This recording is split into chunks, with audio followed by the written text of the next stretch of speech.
Chapter 45. Daisy and Demi. I cannot feel that I have done my duty as a humble historian of the March family without devoting at least one chapter to the two most precious and important members of it. Daisy and Demi had now arrived at years of discretion, for in this fast age babies of 3 or 4 assert their rights and get them too, which is more than many of their elders do. If there ever were a pair of twins in danger of being utterly spoiled by adoration, it was these prattling Brooks. Of course they were the most remarkable children ever born, as will be shown when I mention that they walked at 8 months, talked fluently at 12 months, and at 2 years they took their places at the table, and behaved with a propriety which charmed all the beholders. At 3 Daisy demanded a needler, and actually made a bag with 4 stitches in it. She likewise set up housekeeping in the sideboard, and managed a microscopic cooking stove with a skill that brought tears of pride to Hannah's eyes, while Demi learned his letters with his grandfather, who invented a new mode of teaching the alphabet by forming letters with his arms and legs, thus uniting gymnastics for head and heels. The boy early developed a mechanical genius which delighted his father and distracted his mother, for he tried to imitate every machine he saw, and kept his nursery in a chaotic condition with his sewing-machine, a mysterious structure of string, chairs, clothespins, and spools for wheels to go wound and wound. Also a basket hung over the back of a chair in which he vainly tried to hoist his too confiding sister, who, with feminine devotion, allowed her little head to be bumped till rescued, when the young inventor indignantly remarked, "Why, Marmar, that's my lily waiter, and me's tryin' to pull her up."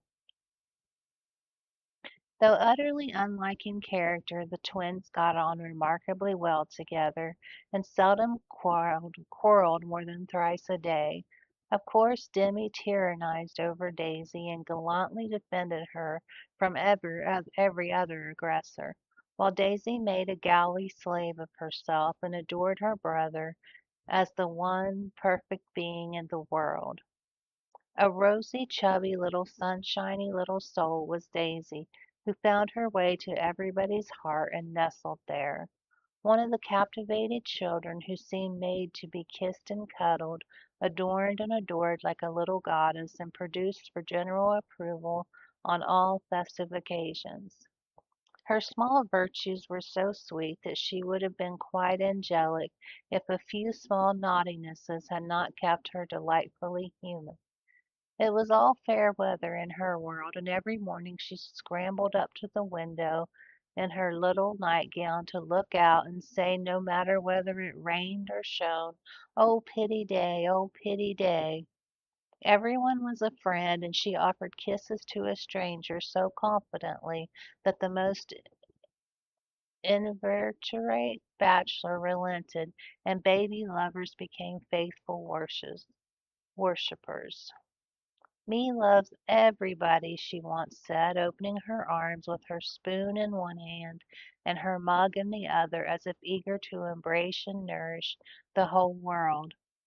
As she grew, her mother began to feel that the dovecote would be blessed by the presence of an inmate as serene and loving as that which helped to make the old house home, and pray that she might be spared a loss like that which had lately taught them how long they had entertained an angel unaware.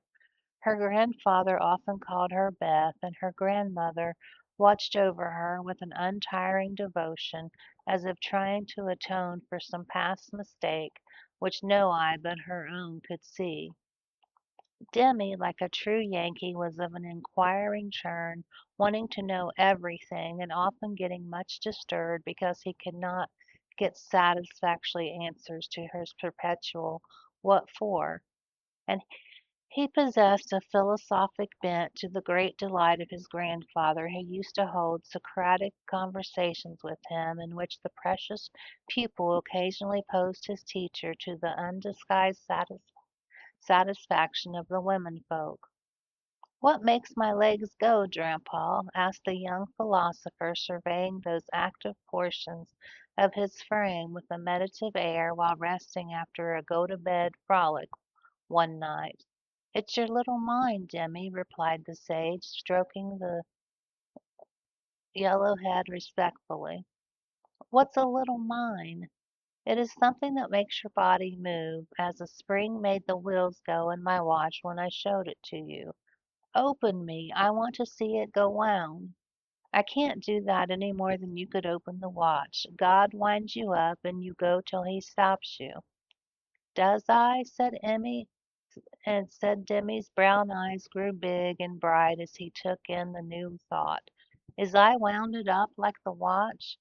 Yes, but I can't show you how, for it is done when we don't see.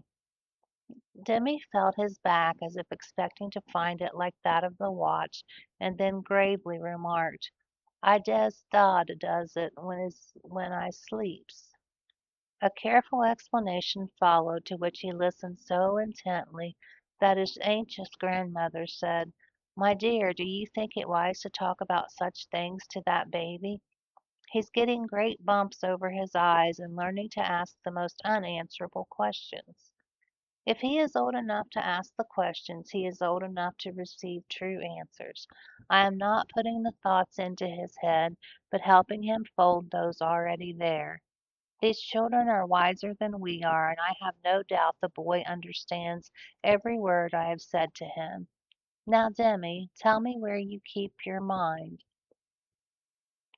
If the boy had replied like Alcibiades, By the gods Socrates, I cannot tell, his grandfather would not have been surprised, but when after standing a moment on one leg, like a meditative young stork, he answered in a tone of calm conviction, In my little belly, the old gentleman could only join in Grandma's laugh and dismiss the class in metaphysics.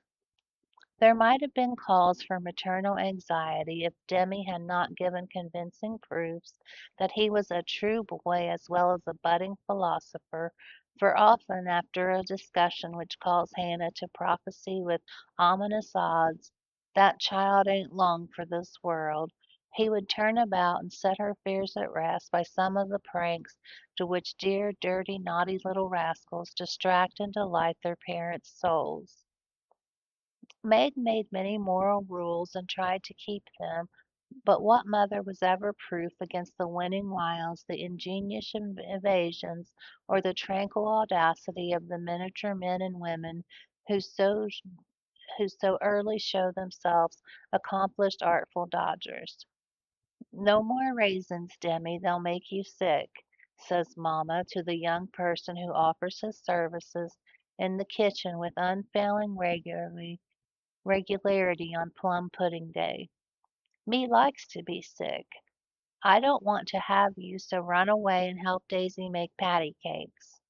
He reluctantly departs, but his wrongs weigh upon his spirit, and by, when an opportunity comes to redress them, he outwits Mamma by a shrewd bargain.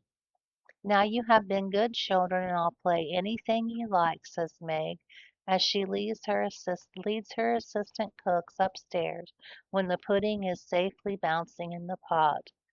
Truly, Marmar? Asked Demi, with a brilliant idea in his well-powdered head. Yes, truly, anything you say, replies the short-sighted parent, preparing herself to sing the three little kittens half a dozen times over, or to take her family to buy a penny bun regardless of the wind or limb. But Demi corners her by the cool reply, Then we'll go and eat up all the raisins. Aunt Dodo was chief playmate and confidant of both children, and the trio turned this little house topsy-turvy. Aunt Amy was yet only a name to them. Aunt, Aunt Beth soon faded into a pleasantly vague memory, but Aunt Dodo was living reality, and they made the most of her, for when compliment, for which compliment she was deeply grateful. But when Mr. Bear came, Joe neglected her playfellows, and dismay and desolation fell upon their little souls. Daisy, who was fond of going about peddling kisses, lost her best customer and became bankrupt. Demi, with infantile penetration, soon discovered that Dodo liked to play with the bear men better than she did him, but though hurt, he concealed his anguish, for he hadn't the heart to insult a rival who kept a mine of chocolate drops in his waistcoat pocket and a watch that could be taken out of its case and freely shaken by ardent admirers. Some persons might have considered these pleasing liberties as bribes, but Demi didn't see it in that light, and continued to patronize the bear man with pensive affability, while Daisy bestowed her small affections upon him at the third call, and considered his shoulder her throne, his arms her refuge, his gifts treasures surpassing worth. Gentlemen are sometimes seized with sudden fits of admiration for the young relatives of ladies whom they honor with their regard, but this counterfeit progentiveness sits uneasily upon them and does not deceive anybody a particle. Mr. Bear's devotion was sincere, however likewise effective, for it honestly is the best polity as in love as in law. He was one of the men who are at home with children and look particularly well when little faces made a pleasant contrast with his manly one. His business, whatever it was, detained him from day to day, but evenings seldom failed to bring him out to see. Well, he always asked for Mr. March, so I opposed he was the attraction. The excellent papa labored under the delusions that he was, and revelled in long discussions with the kindred spirit, till a chance remark of his more observing grandson suddenly enlightened him. Mr. Bear came in one evening to pause on the threshold of the study, astonished by the spectacle that met his eye. Prone upon the floor lay Mr. March with his respectable legs in the air, and beside him, likewise prone, was Demi, trying to imitate the attitude with his own short, scarlet stocking legs, both grovellers so seriously absorbed that they were unconscious of the spectators, till Mr. Bear laughed with sonorous laugh, and Joe cried out with a scandalized face, "Father, father, here's the professor!" Down went the black legs and came up the gray head as the preceptor said with undisturbed dignity, "Good evening, Mr. Bear. Excuse me for a moment. We are just finishing our lesson. Now, Demi, make the letter and tell its name." I knows him, and after a few convulsive efforts the red legs took the shape of a pair of compasses, and the intelligent pupil triumphantly shouted, "It's a we, Grandpa, it's a we." "He's a born Weller," laughed Joe, as her parents gathered himself up, and her nephew tried to stand on his head as the only mode of expressing his satisfaction that school was over. "What have you been at today, Bubchen?" asked Mr. Bear, picking up the gymnast. "Me went to see little Mary." And what did you there?"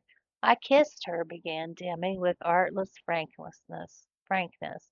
"Prut, thou beginnest early.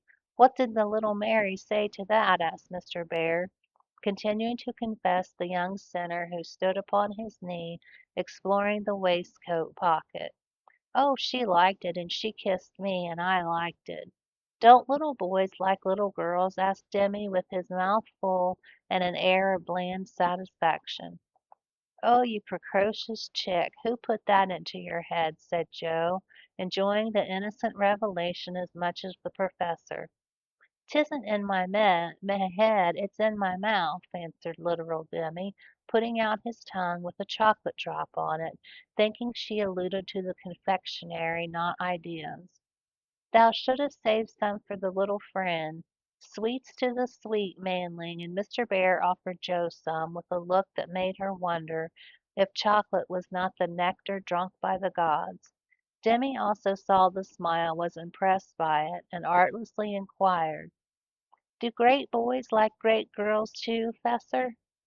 Like young Washington, Mr. Bear couldn't tell a lie, So he gave a somewhat vague reply that he believed they did sometimes in a tone that made Mr. March put down his clothes brush, glanced at Joe's retiring face, and then sunk into his chair looking as if the precocious chick had put an idea into his head that was both sweet and sour. Why, Dodo, when she caught him in the china closet half an hour afterward, nearly squeezed the breath out of this little body with a tender embrace instead of shaking him for being there, and while she followed up this novel performance by the unexpected gift of a big slice of bread and jelly, remained one of the problems over which Jimmy puzzled his small wits and was forced to leave unsolved forever.